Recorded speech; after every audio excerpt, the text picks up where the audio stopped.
그 돈 제가 다 갚을게요. 그러니까 더 이상 저희 일에 간섭하지 마세요. 혜원아, 내가 어떻게 그런 말을. 내가 너희를 위해 얼마나 희생했는지 알기나 해. 엄마, 혜원이가 그런 뜻으로 한 말이 아니에요. 우리가 그만.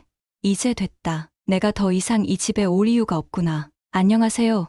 63세 김영숙입니다. 방금 들으신 대화는 제 인생에서 가장 가슴 아픈 순간 중 하나였습니다. 30년 넘게 식당을 운영하며 홀로 아들을 키워온 제가 그토록 사랑하는 가족과 나눈 마지막 대화였죠. 오늘 여러분께 들려드릴 이야기는 바로 이 순간에서 시작됩니다. 우리 가족이 어떻게 이런 극단적인 갈등에 이르게 되었는지, 그리고 그 후에 어떤 일들이 벌어졌는지, 때로는 가슴이 찢어질 듯 아프고, 때로는 분노로 가득 차 더 이상 견딜 수 없을 것 같은 순간들도 있었습니다. 하지만 끝까지 들어주시면 감사하겠습니다. 이 이야기가 여러분께 어떤 의미로 다가갈지 모르겠습니다. 어쩌면 비슷한 경험을 하신 분들께는 위로가 될 수도 있고, 아직 그런 경험이 없으신 분들께는 앞으로의 인생에 대한 작은 교훈이 될 수도 있겠죠. 어떤 형태로든 제 이야기가 여러분의 마음에 작은 울림을 줄 수 있기를 바랍니다. 자, 이제 제 이야기를 시작하겠습니다. 부디 끝까지 함께 해주세요. 서울 변두리의 작은 골목, 30년 넘게 운영해온 분식집 영숙이네의 마지막 날이었습니다. 불백 냄새와 떡볶이 냄새가 뒤섞인 익숙한 공기를 마지막으로 들이마시며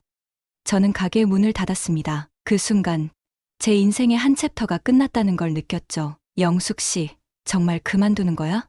아쉽네. 단골 손님의 말에 저는 쓸쓸히 웃으며 고개를 끄덕였습니다. 30년간의 추억이 스쳐 지나가는 듯했어요. 이 가게에서 어린 아들 재민이를 키웠고 그 아이가 대학에 가는 모습도 봤죠. 그리고 이제 그 아이의 새 출발을 위해 제 전부를 내어주려는 참이었습니다. 은퇴 후 평생 모은 5억 원으로 아들 재민이와 며느리 혜원이에게 아파트를 마련해 주기로 한 거죠. 그때만 해도 제 마음은 꿈에 부풀어 있었어요. 우리 아들, 이제 제대로 된 보금자리가 생겼구나. 내 평생 노력이 이렇게 결실을 맺다니. 새 아파트 현관문을 열고 들어서는 순간 햇살 가득한 거실이 눈에 들어왔어요. 아들 재민이의 눈가에 맺힌 눈물을 보며 가슴이 뭉클해졌죠. 그의 따뜻한 손이 제 손을 꼭 잡았어요. 엄마, 정말 감사해요. 평생 은혜 갚으며 살게요. 며느리 혜원이도 환한 미소로 절 맞이했어요. 세련되고 당당해 보이는 며느리를 보며 우리 아들 복 받았구나 싶었죠. 하지만 그날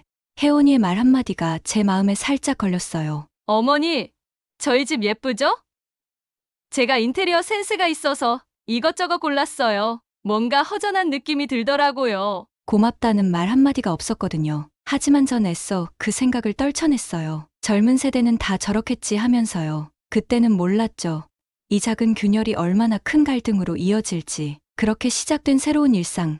전 주말마다 아들 집을 찾아갔어요. 맛있는 반찬을 준비하고 집안일을 도와주면서 행복한 시간을 보냈죠. 봄날의 따스한 햇살처럼 우리 가족의 일상도 평화로웠어요. 아파트 주방에 들어서면 늘 김치찌개 끓이는 냄새가 온 집안에 퍼졌어요. 저는 혜원이에게 요리 비법을 알려주곤 했죠. 냄비에서 보글보글 끓어오르는 김치찌개를 보며 혜원이의 눈빛에서 호기심과 감사함이 느껴졌어요. 그 순간만큼은 정말 행복했습니다. 어머니, 이렇게 하면 되는 거예요?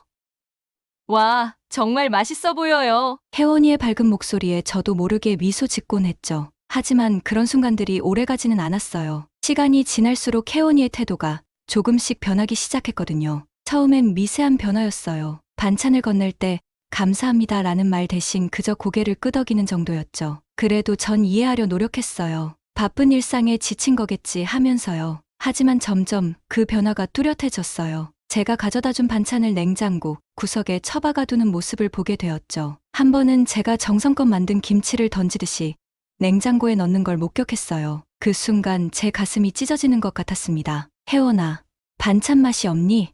입맛에 안 맞아? 조심스레 물어봤지만 돌아온 대답은 냉담했어요. 아, 그게 요새 건강식을 하고 있어서요. 어머니 음식은 좀 기름지고 짜서. 그 말을 듣는 순간 제 마음에 작은 상처가 생겼어요. 30년 넘게 식당을 하면서 수많은 손님의 입맛을 맞춰온 제가 정작 며느리의 입맛은 맞추지 못하고 있다는 사실이 너무나 서글펐거든요. 그래도 전 포기하지 않았어요. 젊은 사람들의 입맛에 맞춰 건강식을 배워볼까 하는 생각에 요리 강좌도 들어보고 건강식 레시피도 찾아봤죠. 하지만 그런 제 노력이 혜원이에게는 전혀 닿지 않는 것 같았어요. 이렇게 서서히 우리 사이의 거리는 조금씩 벌어지기 시작했습니다. 그때는 몰랐죠. 이 작은 틈이 얼마나 큰 골이 될지. 어느 날 혜원이와 약속이 있었어요. 오랜만에 둘이서 시장도 가고 이야기도 나누려고 했죠. 그날 아침 저는 설레는 마음으로 준비를 했어요. 오랜만에 며느리와 단둘이 시간을 보낼 수 있다는 생각에 기분이 좋았거든요. 하지만 약속 시간 직전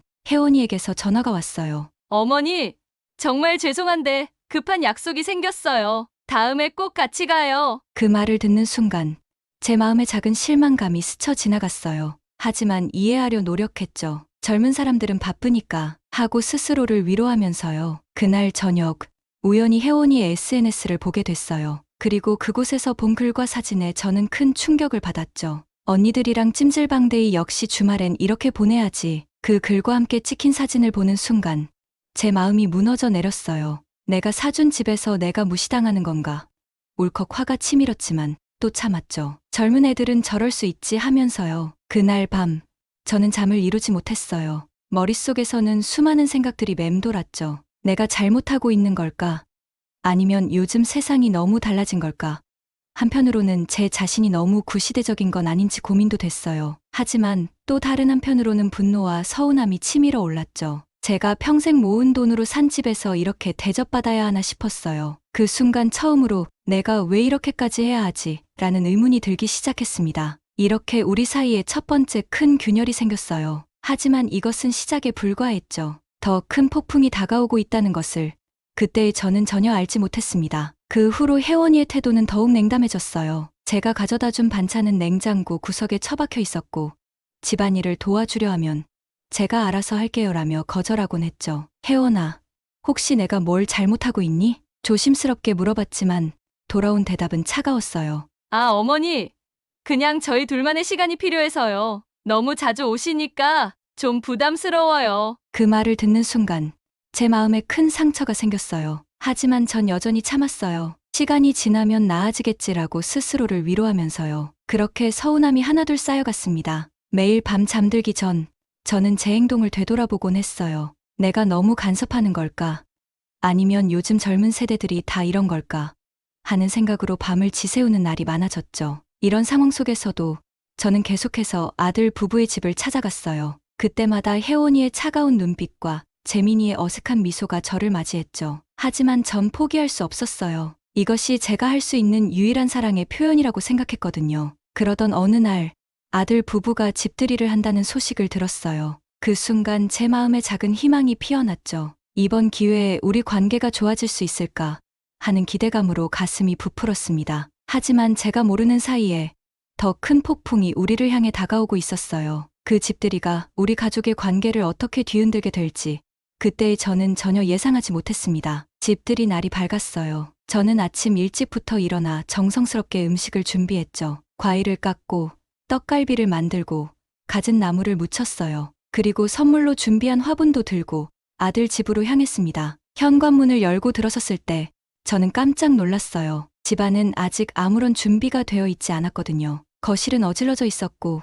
주방은 설거지 거리로 가득했어요. 어머, 혜원아, 아직 아무것도 안 했니? 혜원이는 소파에 누워 휴대폰만 보고 있었어요. 어머니, 제가 조금 피곤해서요. 어머니가 알아서 해주시면 안 돼요? 그 말에 제 가슴이 철렁 내려앉았어요. 하지만 손님들이 오기 전에 빨리 준비해야 했기에 전 묵묵히 일을 시작했죠. 거실을 청소하고 주방을 정리하고 음식을 준비하면서도 계속 혜원이를 힐끗거렸어요. 하지만 그녀는 여전히 소파에서 꿈쩍도 하지 않았죠. 재민이는 출근한다며 나가버렸고요. 시간은 빠르게 흘러갔어요. 손님들이 오기까지 겨우 2시간. 저는 정신없이 움직였죠. 쓰레기를 치우고 바닥을 닦고 음식을 준비하면서도 계속 혜원이를 힐끗거렸어요. 하지만 그녀는 여전히 소파에서 꿈쩍도 하지 않았죠. 그렇게 시간이 흘러 손님들이 오기 시작했어요. 아들 부부의 친구들이 하나둘 모여들었죠. 저는 최선을 다해 손님들을 맞이하고 대접했어요. 하지만 내내 가슴 한구석이 무거웠죠. 집들이가 한창일 때였어요. 손님들의 웃음소리와 담소가 집안을 가득 메우고 있었죠. 하지만 그 소리들이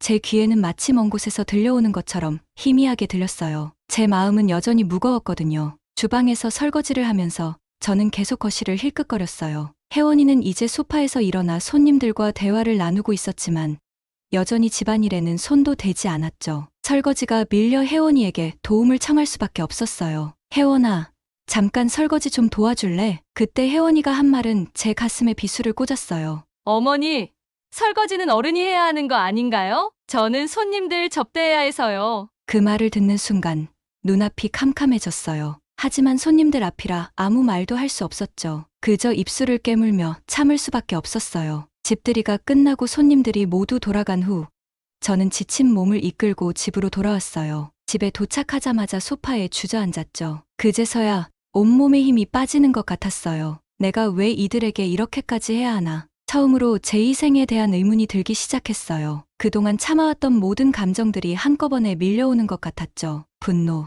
서운함, 배신감. 이 모든 감정들이 뒤섞여 제 마음을 무겁게 짓눌렀어요. 그날 밤, 저는 잠을 이루지 못했어요. 머릿속에서는 수많은 생각들이 맴돌았죠. 내가 잘못하고 있는 걸까? 아니면 요즘 세상이 너무 달라진 걸까? 한편으로는 제 자신이 너무 구시대적인 건 아닌지 고민도 됐어요. 혹시 제가 며느리에게 너무 많은 것을 바라고 있는 건 아닐까? 하지만 또 다른 한편으로는 분노와 서운함이 치밀어 올랐죠. 제가 평생 모은 돈으로 산 집에서 이렇게 대접받아야 하나 싶었어요. 잠 못 이루는 밤이 계속되면서 저는 점점 지쳐갔어요. 아들과 며느리를 만날 때마다 웃으려 노력했지만 그 미소 뒤에는 깊은 상처가 숨겨져 있었죠. 그리고 그 상처는 점점 더 깊어져만 갔어요. 집들이 이후로 저는 더욱 혼란스러워졌어요. 한편으로는 아들 부부와의 관계를 개선하고 싶었지만 다른 한편으로는 그들에게 상처받고 싶지 않아 거리를 두고 싶었죠. 매일 밤 잠들기 전 저는 제 행동을 되돌아보곤 했어요. 내가 너무 간섭하는 걸까? 아니면 요즘 젊은 세대들이 다 이런 걸까? 하는 생각으로 밤을 지새우는 날이 많아졌죠. 한 번은 옛 친구를 만나 제 고민을 털어놓았어요. 영수가, 너무 스트레스 받지 마. 요즘 젊은 사람들은 다 그래. 친구의 위로가 조금은 위안이 되었지만 그래도 마음 한구석이 계속 무거웠어요. 정말 모든 젊은 부부가 다 그럴까? 아니면 우리 아들 부부만 그런 걸까? 그러던 어느 날 동네 마트에서 우연히 혜원이를 마주쳤어요. 제 눈에 띄지 않게 그녀를 지켜보았죠. 혜원이는 친구와 함께 있었는데 그 모습이 너무나 밝고 활기찼어요. 제게 보여주던 차가운 표정은 온데간데 없이 사라진 채로요. 그 모습을 보며 제 마음은 더욱 복잡해졌어요. 왜 나한테만 저렇게 차갑게 대하는 걸까?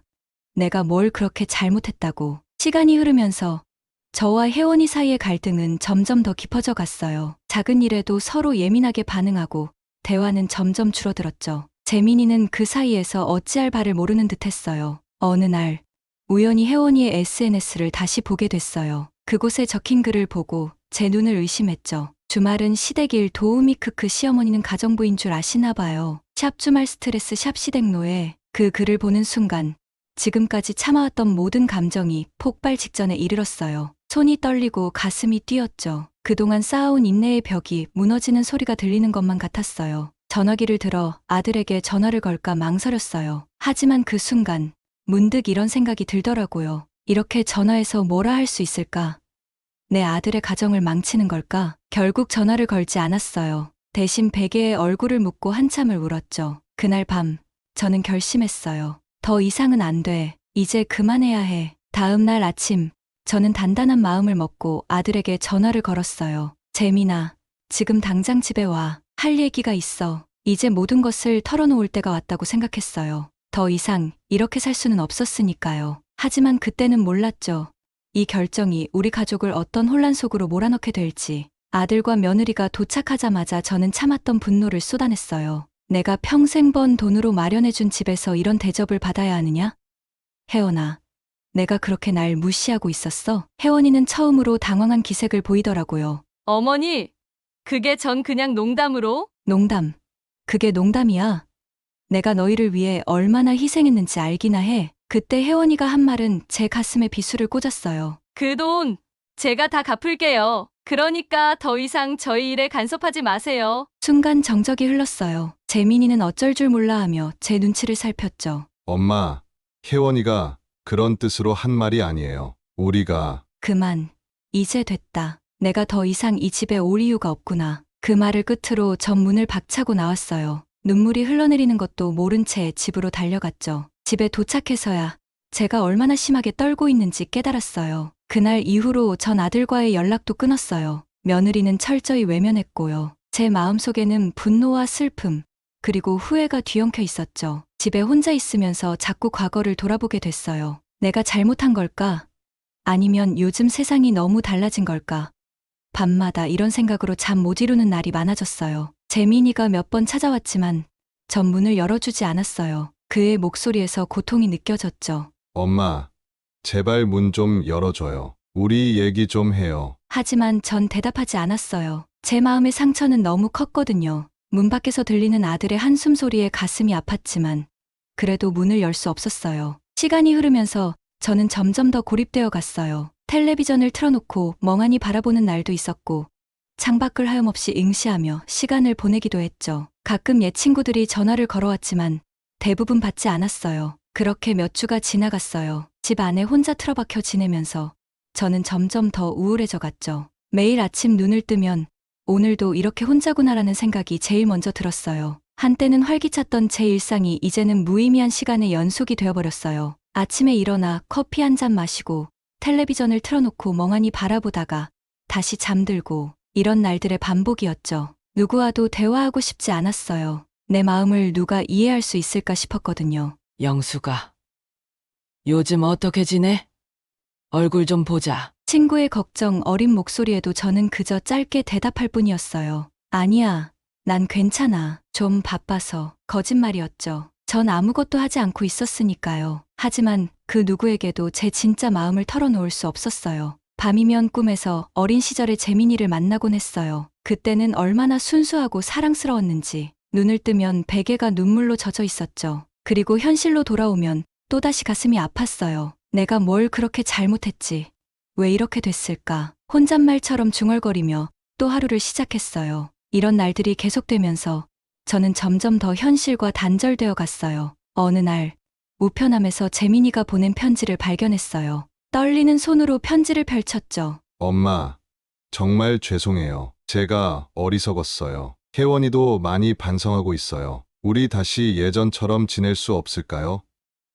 엄마 없는 삶은 상상도 할 수 없어요. 편지를 읽으며 눈물이 주르륵 흘렀어요. 아들의 진심 어린 사과에 마음이 흔들렸지만 아직 용서할 준비가 되지 않았어요. 그래서 답장을 보내지 않았죠. 며칠 후 동네 슈퍼에 장을 보러 나갔다가 우연히 재민이를 마주쳤어요. 그의 얼굴은 헬쑥해져 있었고 눈에는 피곤함이 가득했죠. 저를 보자 달려오려 했지만 전 재빨리 돌아섰어요. 그의 발걸음 소리와 엄마라고 외치는 소리가 점점 멀어지는 걸 들으며 제 마음도 무너져 내렸어요. 집으로 돌아와 혼자 있으면서 저는 깊은 고민에 빠졌어요. 한편으로는 아들과 화해하고 싶은 마음이 간절했지만 다른 한편으로는 여전히 분노와 서운함이 가시지 않았죠. 내가 너무 고집을 부리는 걸까? 아니면 이렇게 단호해야 하는 걸까? 이런 갈등 속에서 문득 돌아가신 어머니 생각이 났어요. 어머니라면 이런 상황에서 어떻게 하셨을까? 그 순간 어머니의 목소리가 들리는 것 같았어요. 영수가, 가족은 그렇게 쉽게 포기하는 게 아니야. 하지만 내 마음도 소중해. 천천히 생각해봐. 어머니의 말씀을 떠올리며 저는 깊은 생각에 잠겼어요. 가족의 의미, 용서의 힘, 그리고 제 자신의 가치에 대해 고민했죠. 이 과정은 고통스러웠지만 동시에 치유의 시작이기도 했어요. 그날 밤, 저는 오랜만에 편안한 잠을 잤어요. 아직 해답을 찾지는 못했지만 언젠가는 이 고통의 시간이 끝날이라는 희망이 생겼거든요. 몇 달이 지난 어느 날, 갑자기 재민이에게서 전화가 왔어요. 엄마, 혜원이가 출산했어요. 손주 보러 오세요. 그 말을 듣는 순간 제 마음에 작은 파문이 일었어요. 손주라니. 하지만 곧바로 단호하게 대답했죠. 축하한다. 하지만 난 가지 않겠어. 전화를 끊고 나서 갑자기 눈물이 쏟아졌어요. 제 첫 손주의 탄생을 축하해주지 못한다는 사실이 너무나 가슴 아팠거든요. 하지만 동시에 이게 맞는 걸까? 라는 의문이 들기 시작했어요. 그날 밤, 잠을 이루지 못하고 뒤척이다 문득 옛 사진첩을 꺼내보게 됐어요. 재민이의 돌사진, 첫 운동회 사진, 대학 입학식 사진, 한 장 한 장 넘기며 추억에 잠겼죠. 그러다 문득 제 어머니와 찍은 사진을 발견했어요. 그때 어머니 나이가 지금 제 나이쯤 되었을 거예요. 어머니의 따뜻한 미소를 보며 생각했죠. 나도 저렇게 손주를 안아볼 수 있을까? 며칠 후 예상치 못한 전화를 받았어요. 혜원이었죠. 어머니, 제발 한 번만 봐주세요. 제가 잘못했어요. 그 목소리에서 진심이 느껴졌어요. 망설였지만 결국 병원으로 향했죠. 병원으로 향하는 길, 제 마음은 복잡했어요. 한편으로는 손주를 보고 싶은 마음에 설렜지만 다른 한편으로는 아들 부부를 마주할 생각에 긴장됐죠. 병실 문 앞에 서서 한참을 망설였어요. 손잡이를 잡았다 놓기를 몇 번이나 반복했을까요?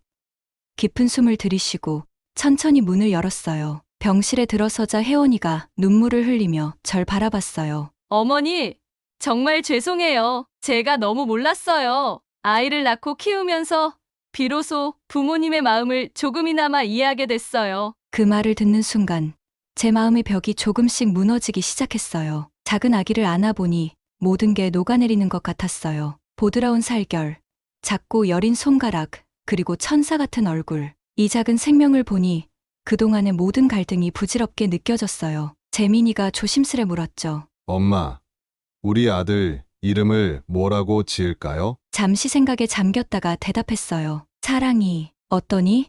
우리 모두의 사랑으로 자라나길 바라면서 그 순간 병실은 따뜻한 기운으로 가득 찼어요. 우리 셋의 눈에서 눈물이 흘러내렸죠. 그 눈물 속에는 후회와 용서, 그리고 새로운 시작에 대한 희망이 담겨 있었어요. 사랑이의 탄생은 우리 가족에게 새로운 시작을 알리는 신호였어요. 하지만 여전히 해결해야 할 문제들이 남아 있었죠. 퇴원 후 우리는 진지한 대화의 시간을 가졌어요. 혜원이는 눈물을 흘리며 자신의 잘못을 인정했고 재민이도 제게 사과했어요. 저 역시 제 부족했던 점들을 이야기했죠. 나도 너희를 이해하려 노력하지 않고 일방적으로 바라기만 했던 것 같아. 미안해. 그렇게 우리는 서로의 상처를 보듬어주며 새로운 관계를 만들어가기로 약속했어요. 하지만 이것이 모든 문제의 해결은 아니었어요. 오히려 진정한 화해를 위한 첫걸음에 불과했죠. 시간이 지나면서 우리 가족의 관계는 조금씩 회복되어 갔어요. 혜원이는 육아에 대해 제게 조언을 구하기 시작했고 저는 그녀의 노력을 인정하며 격려해 주었죠.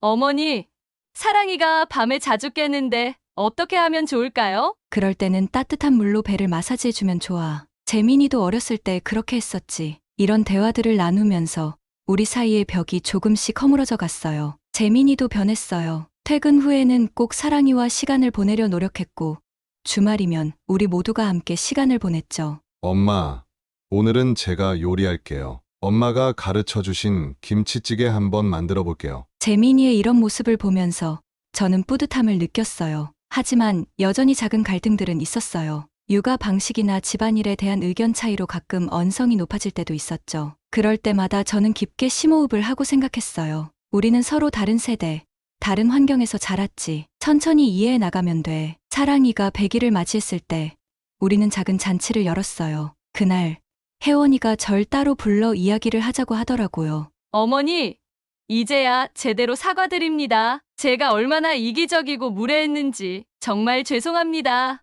앞으로는 달라질게요. 어머니의 사랑과 희생을 깨닫게 해주셔서 감사해요. 눈물을 흘리며 절 끌어안는 혜원이를 보며 저도 모르게 눈시울이 붉어졌어요. 혜원아, 나도 미안해. 너희를 이해하려 노력하지 않고 일방적으로 바라기만 했던 것 같아. 그렇게 우리는 서로를 끌어안고 울었어요. 재민이도 와서 우리를 껴안았죠. 엄마, 혜원아, 우리 이제 진짜 가족이 된 것 같아요. 그 순간 저는 깨달았어요. 가족은 완벽할 수 없지만 서로 이해하고 용서하며 성장해 나가는 거라고요. 사랑이의 첫 돌이 다가왔어요. 준비 과정에서 우리는 다시 한번 의견 충돌을 겪었죠. 혜원이는 최신 트렌드의 돌잔치를 원했고 저는 전통적인 방식을 고수하고 싶었어요. 처음에는 서로의 입장만 고집하며 팽팽하게 맞섰어요. 하지만 이번에는 달랐죠. 우리는 서로의 의견을 경청하고 존중하며 대화를 나눴어요. 결국 우리는 절충안을 찾아냈어요. 전통적인 요소와 현대적인 요소를 적절히 섞은 돌잔치를 준비하기로 한 거죠. 그 과정에서 우리는 서로를 더 이해하게 되었고